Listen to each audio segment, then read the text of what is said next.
Hi everyone, my name is Katie. Welcome to my channel, Chords Records. I'm going to be going through the 20 questions from Noble Records Summer Vinyl Tag. I'm really excited. This is my first tag, so you'll get to see some interesting albums from me, maybe some unusual ones. I'll just go through them quite quickly. I won't spend too much time on any of them, but it's quite fun. So thanks very much for watching. Okay, so the first one is album with summer in the title. Now, I will just say it's winter here, but I'm going with it. Cruel Summer, Bananarama. I bought this when it came out, whenever it was in the 80s, $4.99. The EMI shop, discount special. It had two more trucking favorites, Cairo and Summer Dub. Fantastic 12-inch. Very happy with that. Okay, the next one, latest heavy pull. Oh, I was so excited by this. I won an auction on whatnot from Mike at the In-Groove, and I won the Joni Mitchell never before released test pressing of Blue from Classic Records. So this version's never been released, and I've got this test pressing of it. Very happy to have had this really special heavy pull. Okay, the next one. And a bonus heavy pull, just because it's Dillon from Noble Records vinyl tag. I got the Fraction repress. I was very happy with that. Okay, a whack-a-mole pull. I'm going to have to run over to my jazz records because most of my records are in the other room. So I'm just going to do a whack-a-mole behind me of my jazz records. Right, here we go. Here we go. Jacob Collier in my room. This was his very first EP. He's since released 4 albums to Jesse 1 through 4. This was his first album when he was a teenager, I think, in my room. Beautiful gatefold. He's a multi-instrumentalist. He's just turned 30. Check him out if you don't know him. Okay. Album with a story. I really struggled with this one, but I decided to go with the first album that my mum and dad ever gave me and my sister in the 70s, and it was a cheap as anything Beach Boys, 20 Golden Greats, Capitol. We played this to death. My mum and dad had great taste in music, but this was a cheap album, but still got it. Very happy with that. Okay. An album you'd be surprised to see in my collection. This is Bach, Concerto for 2 violins in D minor, violin concertos in A minor and E major by the English Chamber Orchestra. I got this probably in the 80s when it came out. This was a 1983 press. I particularly love the Concerto for 2 violins in D minor, but the whole album is just beautiful. One of my very favorite classical pieces of music.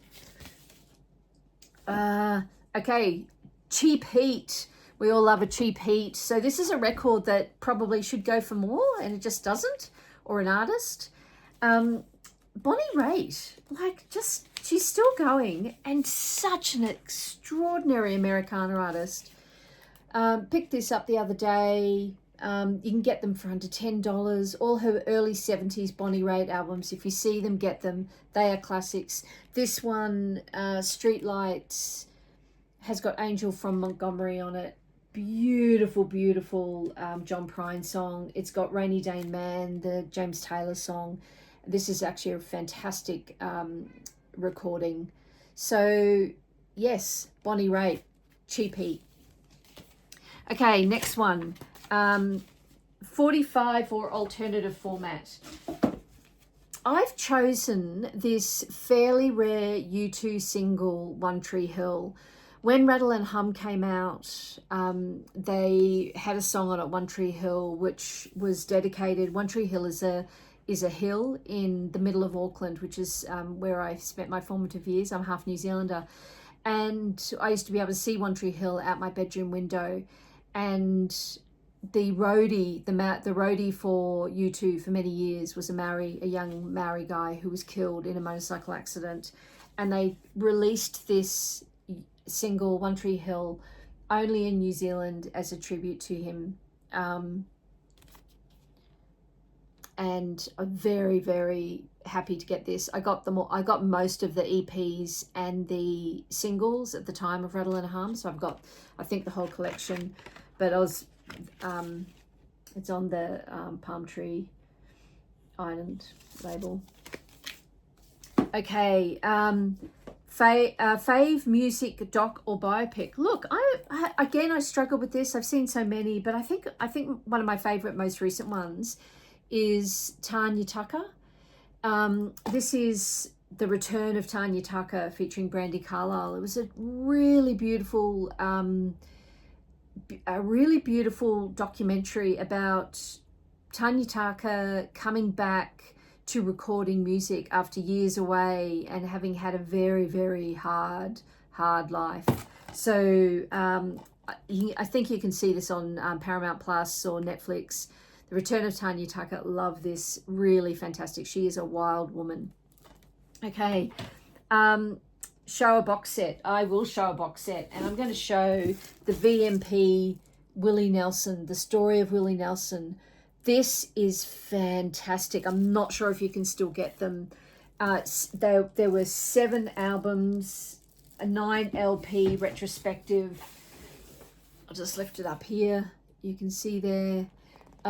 Including some that had, and a beautiful booklet, including some that were very rarely on vinyl. So I was very happy to get that.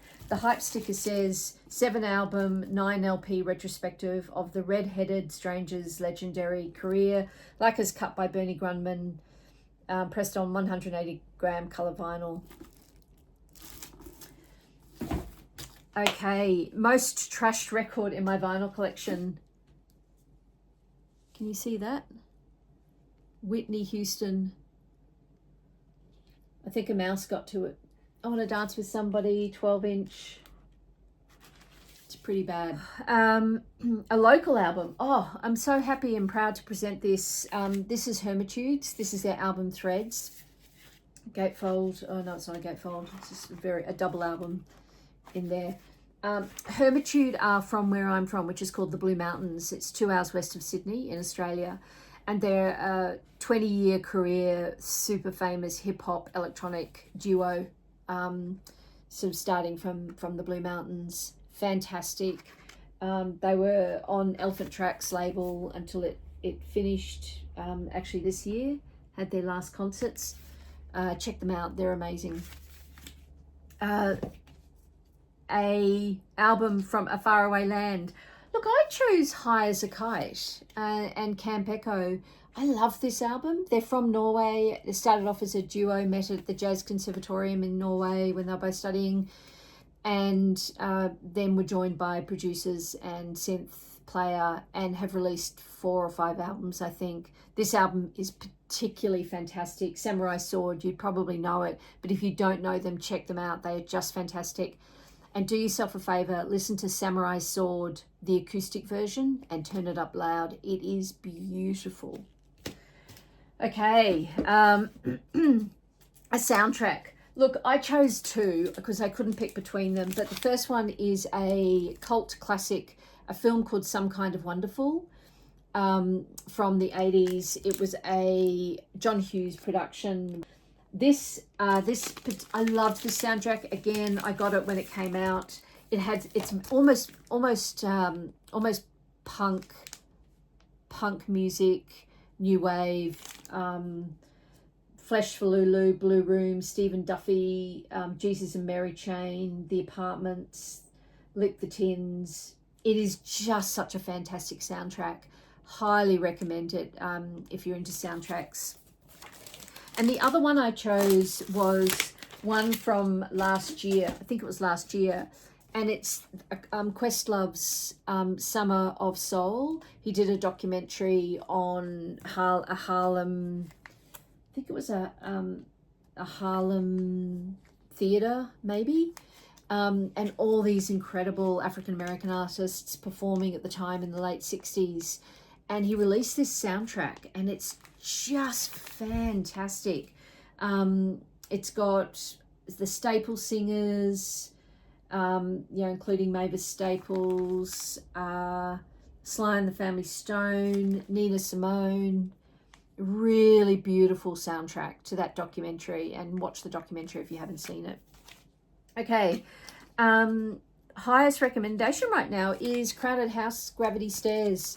Really great album. Their kind of comeback after a few years away. I've talked about Crowded House on a previous video, but highly recommend this new album. Only available on blue vinyl. Highest on my want list. Oh, okay. So some of you may know that I'm a massive Brandi Carlile fan. And by that I mean the band, Brandi Carlile and the twins, the Hansroth twins, Phil and Tim Hansroth.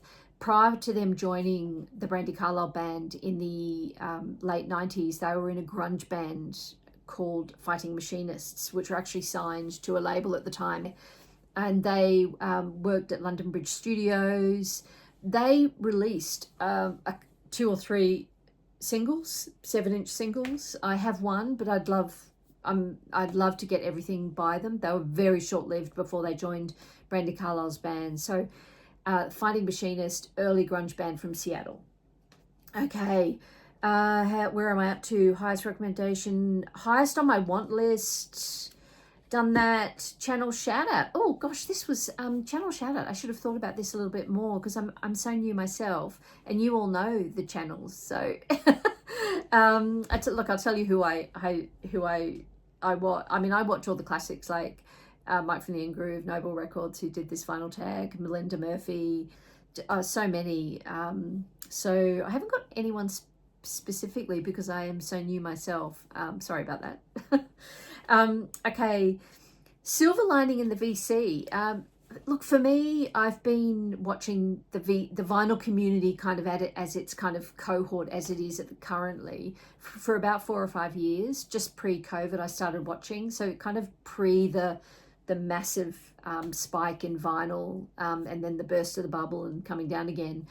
I started watching before that, and so I was watching, a few different people. But the silver lining for me is my blue book.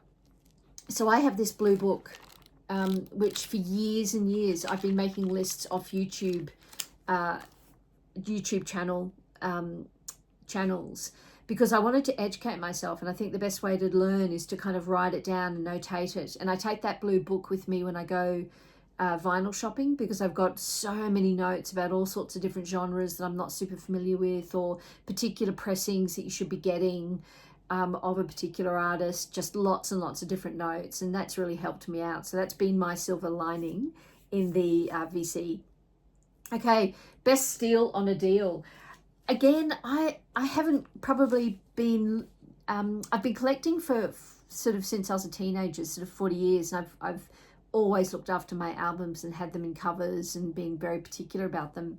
But I've never gone out, digging, looking for that bargain as such. So I did struggle with this one a bit, but I will just talk about this album that I got 2 days ago in a local records shop in Sydney. Miles Davis, 7 Steps to Heaven.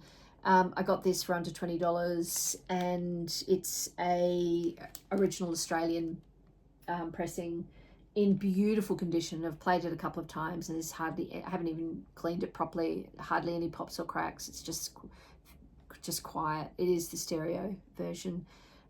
Beautiful. If you don't know this album, Herbie Hancock on piano, George Coleman tenor sax, Frank Butler drums, Anthony Williams drums, and Ron Carter on bass, and Victor Feldman on piano, if I didn't say that. So that's Miles Davis as my best steal on deal. And then finally, a promo. Again, same issue with the last question. I don't think I have one single promo, and it's just, as you would have seen in my last video, I only went to my very first record fair 2 weeks ago, or last week. So I'm new to the kind of purposefully intentionally digging for vinyl records. But this isn't really a promo, but it's as close as I've got. So this is the Indigo Girls self-titled album, their classic one with Closer to Fine on it. And it's not really a promo, but it is the, you probably can't see that. It's the sample record not for sale sticker on the back. Not really a promo, but it's as close as I've got. So, all right, there you have it. That's my vinyl summer tag. Thanks very much, Dillon, for doing it. That was a bit of fun, and I'll see you next time. Oh, I've put my light away. I'm packing away my records, and I realized I didn't do album with an animal on it, so I'm going to do it right now. And my choice was Los Lobos. This How Will the Wolf Survive? Brilliant Los Lobos album. There's a wolf on the cover. I love Los Lobos so much. Again, this was an original of mine when it first came out. I think I have a lot of Los Lobos from the era, from that era. I know they're still going. So there you go, animal on the cover. Bye. Oh, could you please subscribe to my channel and comment below? I really like to hear from you. Just share your thoughts. It all really helps me. Give me a thumbs up and hit that notification bell if you like this and you want to keep up to date. I post every weekend. I'm very regular with that posting. So I'll see you next time. Bye.